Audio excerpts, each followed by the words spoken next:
Okay, so you should have gotten through. No, you should have gotten through 1, 2, and 3. I've come around. I've checked. Most of you have done fine for this. The tough part about number 3 was the diameter was 12 centimeters. You had to use formula 1 or 2 to get it. If we know the diameter is 12, divide it by 2 to find the radius. That's the only way to find the area. You can use diameter to find the circumference, but you need the radius to find the area. Questions there? Okay, 4 and 5. So you're turning this in. This is how you're getting classwork credit. So no matter what, copy down number 4. I don't care where you're at. Copy down number 4 right now, unless you're the 2 groups that got it. Most of you are struggling with this, which is about right. This is brand new stuff. This requires some critical thinking and being pretty proficient with these formulas. So, first, if it says find area, we have pi, we're rounding it to 3 1400ths. We have circumference, which is 31 4/10. What do we need for area? What variable do we need to find area? Nathan? R. We need the radius, but we're given circumference. So Miss Ellen, which circumference formula do I need that has radius in it? Yeah, equation 4. So my first step is to find the radius. So I'm going to say C equals 2 times pi times r. Everybody with me so far? Because I'm going to end up solving for that radius. I cannot solve it until I have that radius. Let's substitute in. All of these problems are all about substitution. 31 4/10 equals 2 times, in this case, I told you what I wanted you to use for pi. 3 1400ths times r. From here, we combine our like terms on the same side. 2 times 3 1400ths is 6 and 2800ths r. Equals 31 4/10. Okay, so I'm going to stop right here because some of you are copying it down, some of you are not. This is the classwork grade, right? So which 2 problems, if I'm doing them for you, do you think I will immediately check to see if you've got done? 3? Yeah, 4 and 5. So you're going to want to copy these down. These will absolutely be on your quiz on Thursday. You will see questions like this on your quiz on Thursday. You'll see questions like this on your warm-ups for the next several days. So from here, and I want you to double check my math, I divide by 6 and 2800ths on both sides. And that now gives me 5, and it's centimeters equals r. Double check it, but I've done it now 4 times. This is the 5th time. Pretty sure it's 5.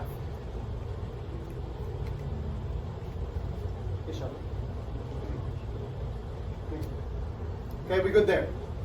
Now that we have r, now we can go to the second step.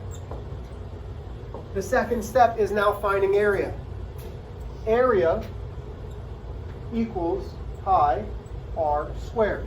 And I'm going to slow down for a second. I'm going to give you time to get caught up.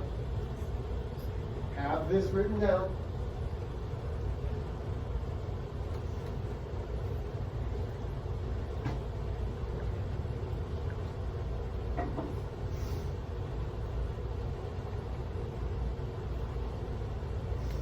So at this point, what can we substitute in? Do I know my area? No, so we leave A. Can I substitute in for pi? What do I want to substitute in, Alana? What? 3 and 1400ths. Thank you. Do we know r? Did we just find r? So we can substitute r in with 5 squared. The biggest mistake that I was seeing is people were forgetting to do 5 squared. So now, let's keep doing some mental math, and then you're going to help me out. 3 and 1400ths multiplied by 25, because 5 squared is 5 times 5. Multiply. Area equals, again, double check my math, but I'm pretty sure that it's 78 and 5/10 centimeters squared. Area is always the unit squared. You will miss points on your quiz if you do not have the correct unit notation. Units in science and math are extremely important. Questions on this one? Are you able to see this? Or just move? Maurice, are you bumping it? Oh, Maurice, I hope not. Oh, man. Okay. Last but not least, find R. So, we're given the area. There is only one formula for the area of a circle. A equals pi times r squared. Pi is r squared. Okay? From here, we know what the area is. It's 314 equals. Have I told you what to substitute in for pi? Yeah, Jay, what is it? 3.14. Try again. 3 and 14 hundredths. Okay, I called on you because you weren't going to let me down. Sorry. Me too. It's all right. Oh. 3 and 14 hundredths times r squared. The goal is to find r.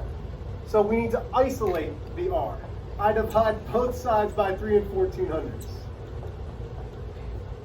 That leaves me with 100 on the left side. What's left over on the right-hand side? Come on, I need some hands.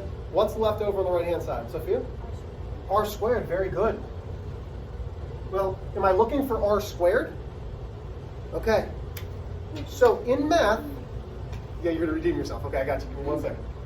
The inverse of multiplication is division, because we've been doing that, right? Multiply, divide to do the inverse operation. The inverse of addition is subtraction, subtraction, addition, division, multiplication. Jay, what is the inverse of squaring a number? Using the square root. Using the square root. That means I'm going to take the square root of both sides, because if we do the inverse, we do it to both sides. Now you're saying, Mr. H, how do I do the square root? I'm glad you asked. You're going to press the second button. Press the x squared button. Enter in 1, 0, 0,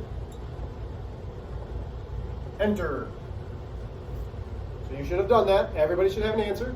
So do second, x squared, which is the button next to the 7 on the left. 1, 0, 0, press enter. What'd you get? Ms. Owen? 10. So now I have r equals 10 feet. You will see these problems on your quiz. These will be the types of problems that we will be doing on our warm-ups the next couple days. Everybody good? I'll leave it up there for another second or two. You are turning this classwork in. Please make sure that when you're done with your board, the board gets wiped off, markers go in, rags go in, boards come over here.